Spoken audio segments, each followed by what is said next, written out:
सर्व 11वी मराठी विषयाच्या विद्यार्थिनींना प्राध्यापक कुमार सोलनकरचा सप्रेम नमस्कार।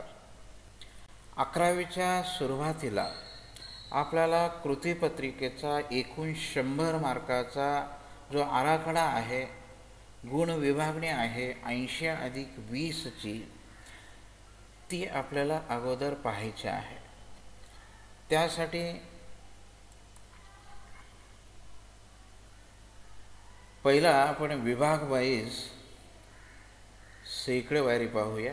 गुण विभागणी कशा पद्धतीची आहे ते आपण पाहूया।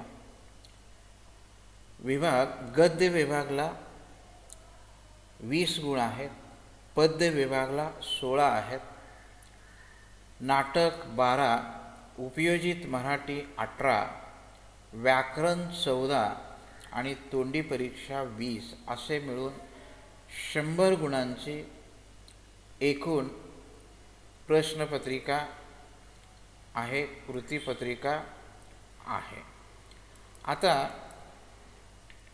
पुढचा भाग आपण पाहूया, गद्य विभाग।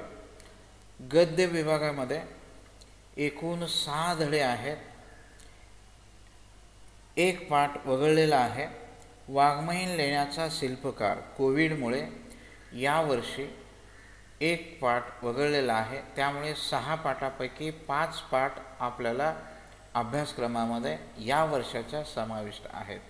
त्यामध्ये गद्य विभाग एकूण गुण 20, कृती अ, ब, क अशा 3 कृती गद्य विभागामध्ये आहेत। पहिली कृती अ कृती 8 मार्काला आहे, ब 8 मार्काला आहे आणि क 4 मार्काला आहे। असं एकूण गद्य विभाग 20 मार्काला आहे। आता पठित गद्य म्हणजे अभ्यासक्रमामध्ये जे गद्य पाठ आहेत त्या पाठावर आधारित साधारण 150 ते 180 शब्दाचा उतारा त्या ठिकाणी द्यायचा आहे आणि त्याच्यावरती आकलन कृती 2 मार्काला, दुसरी आकलन कृती 2 मार्काला, पठित गद्य उतारावरती आधारित अभिव्यक्ती कृती साधारण 10 ते 12 ओळीत उत्तर किंवा त्यालाच आर स्वमत कृती आहे, त्याच्यासाठी 4 गुण आहेत। असं कृती 1 अ 8 गुणांची आहे। दुसरे कृती ब, ती ही पठित गद्य पाठावर आधारित उतारा साधारण 150 ते 180 शब्दामध्ये द्यायचा आहे।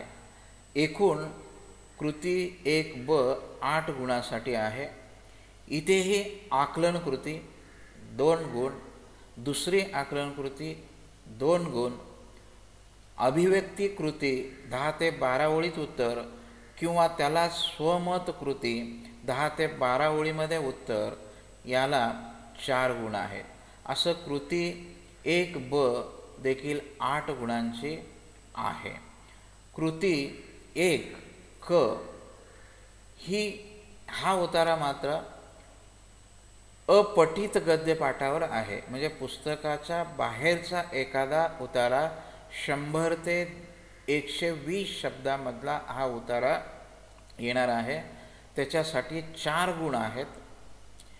आकलन कृती, पहिली आकलन कृती 1 गुण, दुसरी आकलन कृती 1 गुण आणि अभिव्यक्ती कृती साधारण 6 ते 8 ओळीमध्ये उत्तर लिहायचं आहे, त्याच्यासाठी 2 गुण आहेत।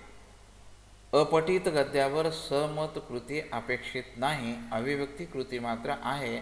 असं एकूण कृती 1 क 4 गुणासाठी आहे। असं गद्य विभाग एकूण 20 गुणांसाठी आहे। आता विभाग 2 पद्य, इथेही एकूण 6 कविता आहेत। 6 कवितेपैकी एक कविता वगळलेली आहे, त्या कवितेचं नाव आहे प्राणसही। प्राणसही वगळल्यामुळे 5च कविता या ठिकाणी आहेत। ही आकलन कृती 4 गुणासाठी आहे, दुसरी रसग्रहण कृती 4 गुणासाठी आहे अ मध्ये, असं एकूण कृती 2 8 गुणासाठी आहे. ब पठित पद्यावर आधारित आहे. विशेषतः पद्य भागामध्ये अपठित भाग नाही. सगळ्या अभ्यासक्रमात पुस्तकात असलेल्यावरच समाविष्ट आहे. इथे दुसरं ब आकलन कृती 4 मार्काला आहे आणि अभिव्यक्ती कृती 4 मार्काला आहे. असं एकूण ब देखील 8 गुणाला आहे. तसं विभाग पद्य एकूण अ 8 मार्क आणि ब 8 मार्क असं एकूण 16 मार्काला आहे. आता विभाग तिसरा एक साहित्य प्रकार नाटक. ह्या ठिकाणी नाटक एकूण 12 गुणासाठी आहे. त्याच्यामध्ये कृती 3 आणि ब आहे. कृती 3 मध्ये पठित नाटक परिचयावर आधारित आहे. नाटकाची जी सैद्धांतिक माहिती दिलेली आहे त्याच्यावर आधारित 6 गुणासाठी प्रश्न आहे. तिथे तुम्हाला त्या नाटकाच्या माहिती सैद्धांतिकवरती एक उतारा दिला जाणार. त्या उतार्यावरती आकलनवरती 4 गुण आहेत आणि अभिव्यक्ती त्यालाच ऑब्लिक स्वमत यापैकी एक प्रश्न विचारला जाणार, त्याला 2 गुण आहेत. तसं कृती 3 मध्ये एकूण 6 गुण आहेत. आता पठित नाट्य उतार्यावर आधारित 3 कृती आहेत.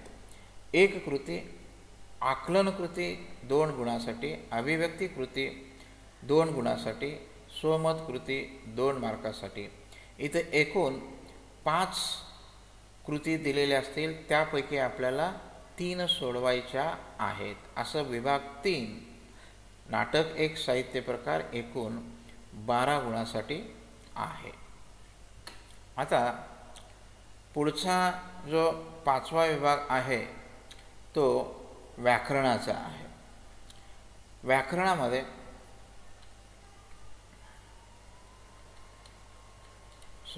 चौथा विभाग जो आहे तो उपयोजित लेखन आहे. उपयोजित लेखन 18 गुणासाठी आहे आणि खालील 5 पैकी कोणत्याही 3 कृती सोडवायच्या आहेत. आकलन कृती 1 आकलन कृती 3 गुणासाठी आहे.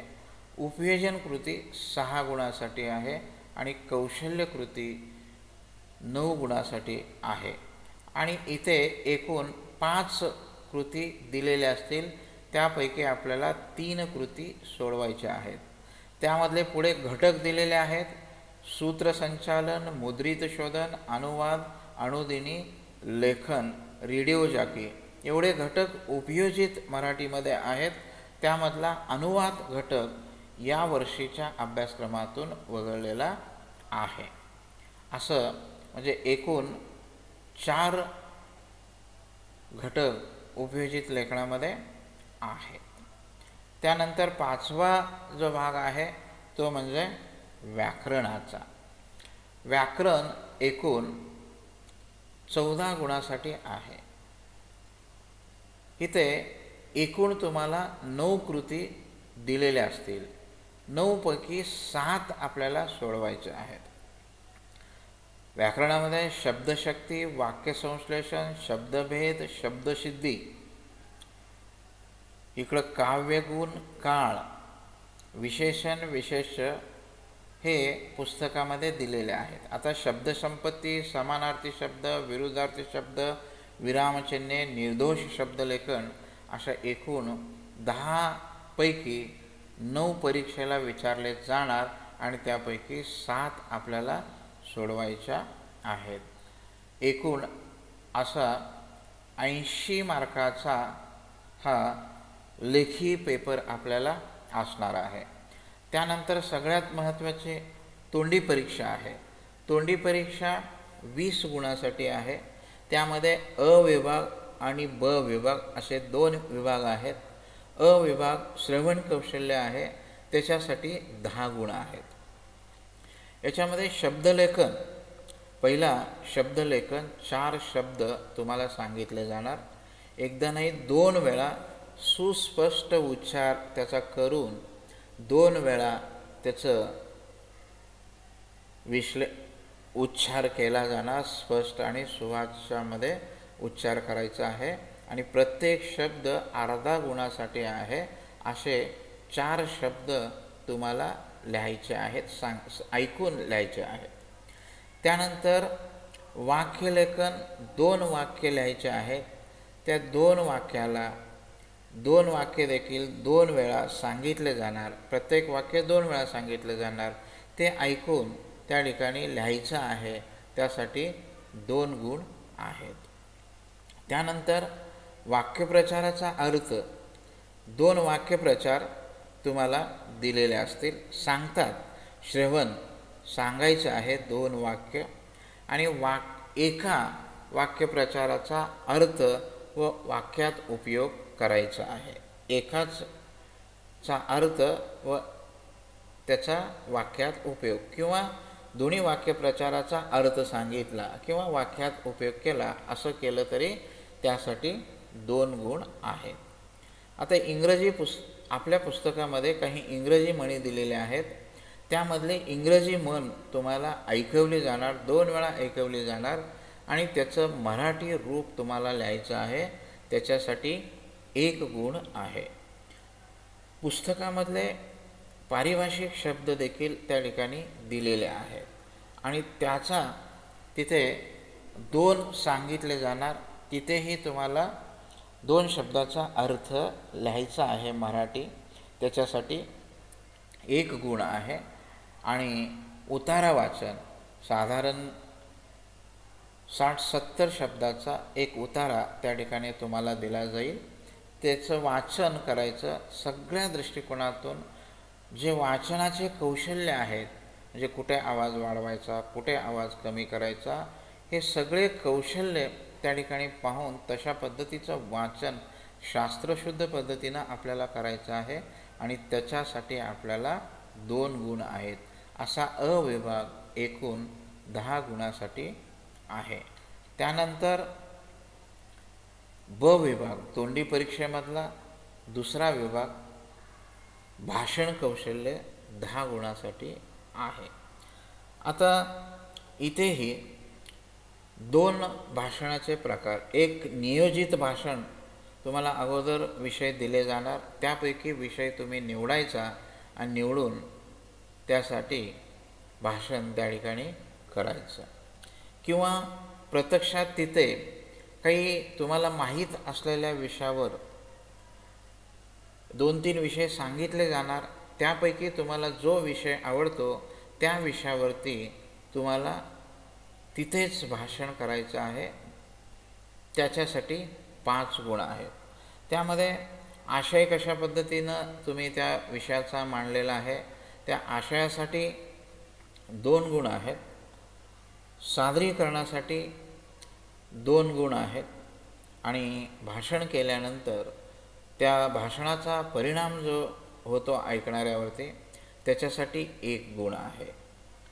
त्यानंतर तुमच्या पुस्तकातल्या ज्या कविता आहेत त्या कवितेपैकी 1 कविता तुम्हाला सादर करायची आहे. नाट्यरूपानं करू शकता, गायनाच्या रूपानं करू शकता, वाचनाच्या रूपानं करू शकता, हवसहित ही कविता तुम्हाला सादर करायची आहे. व्यवस्थित पठण तुमचं झालं असेल तर त्याच्यासाठी 2 गुण आहेत. सादरीकरणासाठी 2 गुण आहेत आणि परिणाम त्या सादरीकरणाचा त्याच्यासाठी 1 गुण आहे. असे एकूण तोंडी परीक्षेचे 20 गुण आहेत. लेखी परीक्षेचे 80 आणि तोंडी परीक्षेचे 20 असे एकूण 100 मार्काची कृतीपत्रिका आराखडा तुम्हाला एकूण वर्षासाठी राहणार आहे. तशा पद्धतीची रचना त्या वेळेला तुम्हाला सांगितली जाईल. आता एकूण जर कृतीपत्रिकेचा आराखडा जर आपण पाहिला तर त्यापैकी बरेचसे घटक अगदी सोपे आहेत आणि सहज आपल्याला त्या ठिकाणी थोडं लक्ष दिलं तर 70 ते 80 मार्क सहज आपल्याला मिळू शकतात. अगदी तोंडी परीक्षेचे 20 सोडलात, त्याच्यानंतर त्यापैकी गुण तुम्हाला दिले जातील. व्याकरणाचा भाग आहे, व्याकरणाचा इथे 14 मार्क आहे. इथंही तुम्हाला ऑब्जेक्टिव्ह विचारले जातील आणि इथेही 14 पैकी 14 गुण तुम्हाला मिळू शकतात. आकलन कृतीमध्ये तुम्हाला 3 पैकीच्या पैकी या ठिकाणी मिळू शकतात.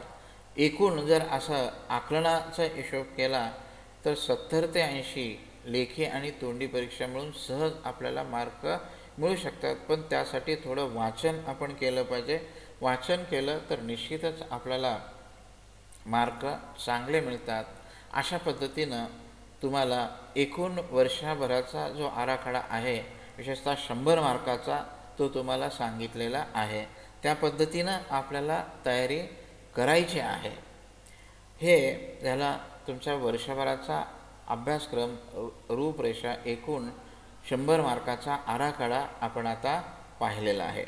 यानंतर अभ्यासक्रम आहे, तो अभ्यासक्रमाला पुढच्या तासाला आपण सुरुवात करूया. धन्यवाद.